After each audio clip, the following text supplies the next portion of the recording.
Ce musée parle de l'histoire des cultures Adja, Tado de Yoruba, qui aujourd'hui se traduit à travers une architecture très remarquable et spécifique. Je peux vous dire que c'est une vitrine. Ce musée constitue une vitrine de la civilisation de l'ère culturelle Adja Tado. Et c'est un lieu de mémoire de la période coloniale dans le sud du Bénin. Le chef Essou, il fut un chef canton d'Aplawe Nord.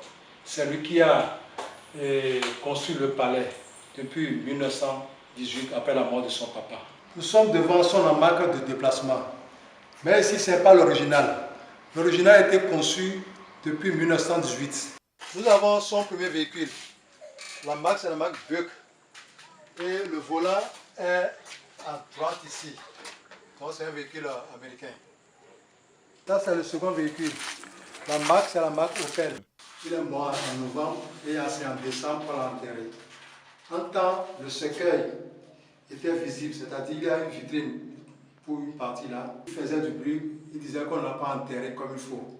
C'est après cela que ses enfants ont fait consultation, on l'a enterré maintenant en retour avec certains de ses effets.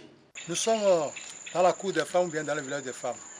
Le chef Essou avait au moins 42 femmes et 73 enfants. Actuellement, il reste 8 garçons et 14 filles qui sont là actuellement. Donc, les femmes restaient dans ces cases-là, deux ou bien une par case. Et c'est la reine-mère qui choisit celle qui va passer la nuit avec le chef Essou.